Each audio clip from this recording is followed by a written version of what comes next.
Days before the Michigan mass shooting, Thomas Jacob Sanford went on a hateful tirade calling Mormonism the antichrist. Meet Chris Johns. This is the man that Thomas Jacob Sanford was going on a hateful tirade to.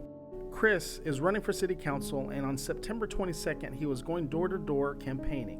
One of the doors that he ended up knocking on was Thomas Jacob Sanford. For the rest of the video, I'm going to call him Jake because that's what people called him. Chris says that Jake initially was very friendly. The two of them talked for about 20 minutes, and at some point in time, Jake started to open up. He started to talk about the time that he served in Iraq as a U.S. Marine. And at some point in time, this conversation transitioned into a conversation about Jake's struggle with drug addiction upon his return home from Iraq. Now, anytime anyone talks about drug addiction, it's very common for that conversation to transition to a conversation about faith and religion. And that's exactly what happened here.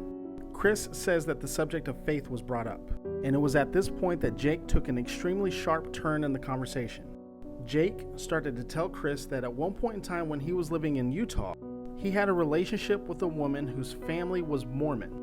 Chris says that at this point, Jake started to hammer him with questions. He started asking questions about the tenets of the Mormon faith, the role that Jesus plays in religion, the history of the Mormon Church, and its founder, Joseph Smith.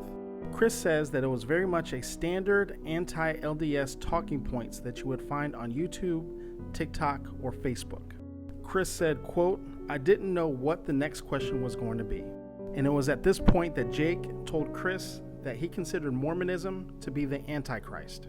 Chris says that he recognized Jake immediately when he saw him on TV and social media after the mass shooting.